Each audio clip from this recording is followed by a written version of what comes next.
It is high time we bring back the sacred prostitute, the holy whore, and the sex priestess. High time we do that. If we were to bring back that aspect, not even that aspect as a career or a vocation or a physical expression in the world, if we were actually to just reclaim that aspect in ourselves and allow that the freedom to express, sexuality as a whole would change. Sexuality as a whole would change. The amount of distortion around sexuality would change. The amount of shame and guilt and fear and pain and wounding around sexuality would change. It would change. Our whole world would be different. All of our society, the whole collective, men and women, would all be different around sexuality. All. We would be different in deep, deep, deep, deep, deep internal ways. I want to talk about this aspect.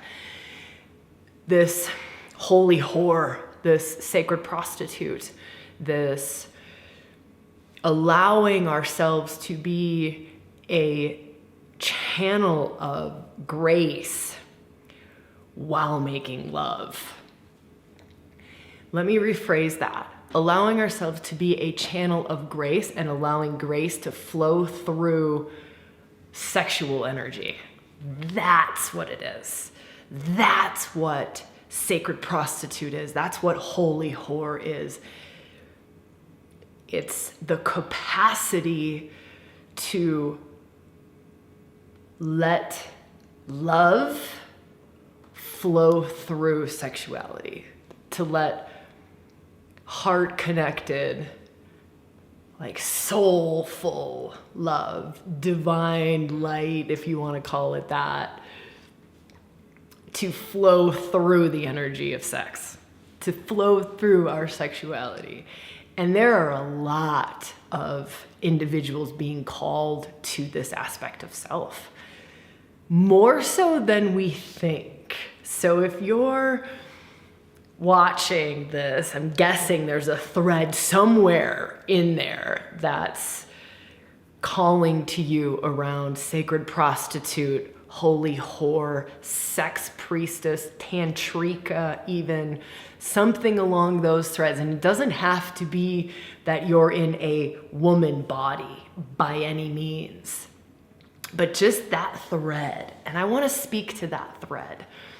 And I want to give you a space to feel into this calling and also feel into what it is that's preventing the expression of that. I know, this is like a huge can of worms. And you might even be thinking, I don't want to express that. Beautiful. You don't have to express it, but let's explore it. So let's just go in and just touch in and be really curious about sacred prostitute, holy whore, sex priestess, tantrika. What is this? How do I do this? I'm called to this, but I don't even know what it is. I remember the first time I heard the term sacred prostitute. It was actually someone was referring to me as a sacred prostitute in a workshop, in a very embodied, experiential, expressive workshop when we were working with different archetypal energies and opening up to some past life territory and some karmic threads and some soul gifts of just what is innately in us. And the facilitator of this space put that label on me at the time and said, and it was, I shouldn't say it like that. It was beautifully woven in, but it was, I feel threads of sacred prostitute in you. And that sent me through the roof. It sent me into panic around it. Reading books, looking for anything that I can find on sacred prostitute, holy whore, tantrika, sex priestess. I don't know, but I was scared out of my mind around what that meant. That's the first piece that I want to talk about, is what that means, and to really open up the doorway to it does not mean that you have to physically fuck the world. It does not mean that you can't be in a committed partnership or relationship anymore. It does not mean what the mind oftentimes translates it as. It does not have to look the way that we oftentimes think it has to look. That's number one that I want to share with you, is really when we're feeling these threads or we're exploring this aspect of self, is to let go of all preconceived notions around what the expression of this is in the world. Because we have a whole lot of stories around it and a whole lot of limitations and a box and a framework, and it must be this. Oh, and then we go to a place of, oh my gosh, how am I going to tell my family that I'm a sacred prostitute? How am I going to tell my partner, my children? And so really, I want to, one, dispel that and invite us to open our minds, invite us to be so curious about how it will unfold and open and arise in us. Next, I want to talk about, along the same lines, I want to talk about the preconceived notion that we often think it has to be something very physical. It has to be something with two bodies touching or something along those lines. And I want to blow up that box as well. And I want to invite us to, again, expand out beyond that. Because it can be that, but does not have to be that, right? It does not have to be hands-on healing. It does not have to be what we would think of as typical sexual expression with another person. It does not have to be that in any way, shape, or form. Part of, we're going to step 3 now. Part of this call is a call to clean up the sexual line. And that's not the best way of saying that. A call to purify the sexual line. A call to allow the threads of sexual energy within us, that energetic threads, let's just call them lines of sexual energy. Part of it is to recalibrate them, rewire them, shift them, transmute them, change them in a way that we can express love through it. We can express healing energy through it. We can express awakening energy through it. We can express spiritual energy through it. We can express different forms of love and light, if you want to use that. Like, I always like to call it like grace, allowing grace to flow through the sexual channel. Now, that's not easy in a society or a body or a being that's been conditioned with so much stuff around sexuality, that has so many judgments and shames and fear and wounding and hurt and pain around sexuality.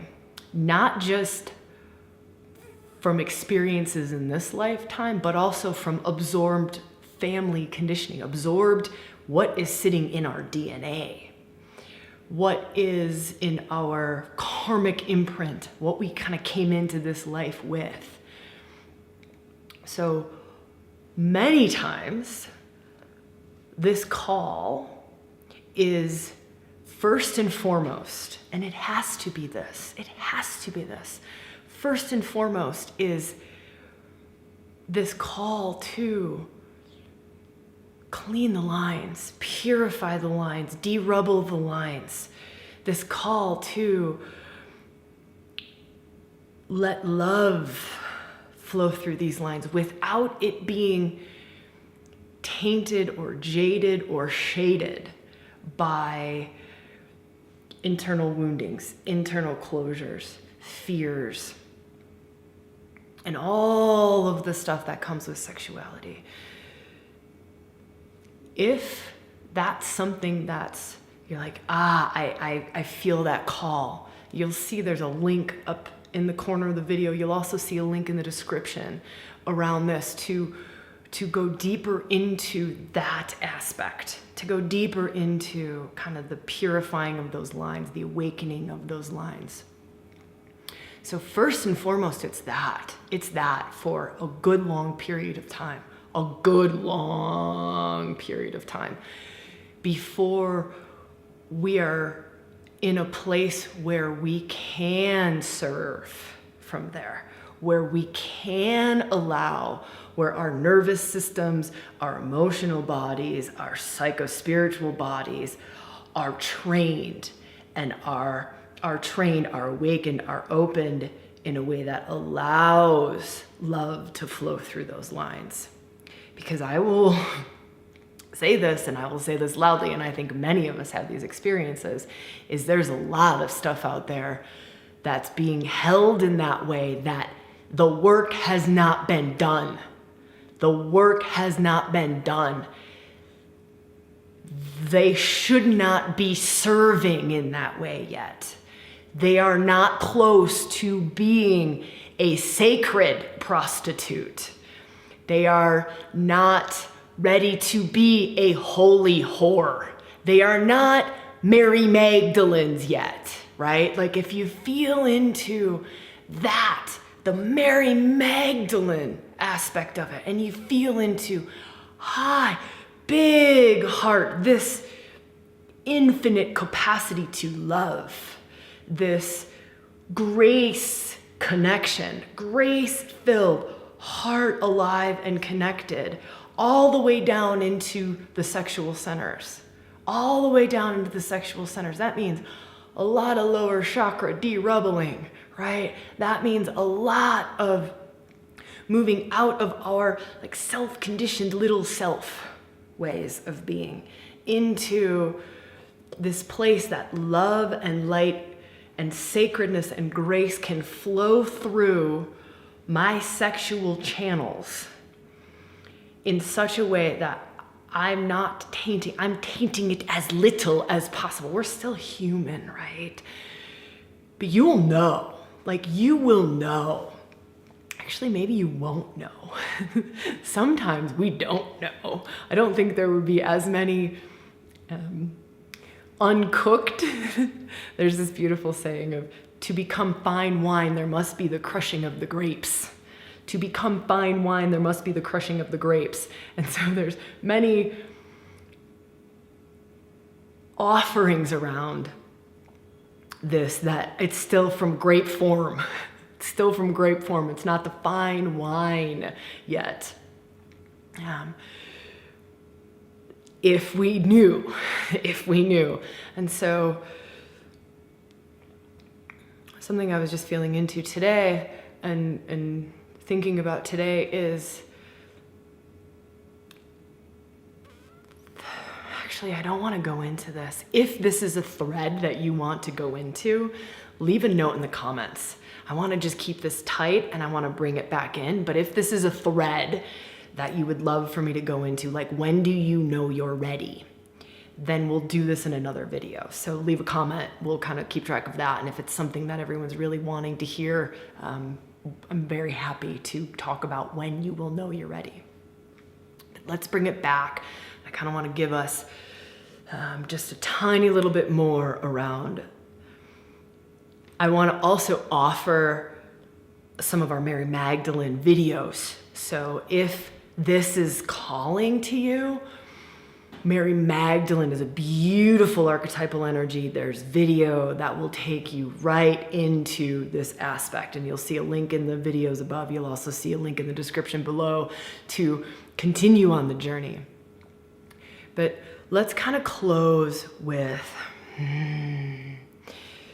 imagining sexuality to be such a gift, to be such a high level gift Now, I'm not limiting the sexual expression, the physical expression, to something that has to be sweet and pretty and mystical. It can be raw and gutsy and erotic and wild and super dark, but it can still be a gift. And you are gifting that being. You're also gifting yourself in that. It is a gift. The giving is the receiving. It is a gift. It is allowing love to flow through sexuality in such a way that it awakens, it opens, it heals, it shifts, it transmutes, it does unimaginable things. Not just for a person or persons that you're with, for you, not just for that, for the whole of everything. It is such a power in us. It is such a force, right? I remember the book Think and Grow Rich. My very first like little touch into this when I was in like early 20s, and I was like, sex transmutation, this is a thing. What is that? Like that was my first, like the little sacred prostitute in me back in my 20s, way before I did any of like the reclamation work around it. Was like, hey, there's a curiosity around this. Hey, there's something here. There's way more to sexual energy. There's way more to this expression, and you're being called to it. You're being called to it. There's way more to sexuality, and you're being called to it. You innately know somewhere that there's a capacity to transmute sexual energy. You innately know that there are much higher realms to reach with sexuality. You innately know the power behind this. And that's a huge part of this path too, is this not to misuse the power. It's from a very humble place, a very, very humble place. This is not mine. This just pours through me. This is not mine. This pours through me. I am servant to it. That's sacred prostitute. That's holy whore. That's sex priestess. If you want more, there's a lot more videos on this and other topics related to this. Just go look in the description below.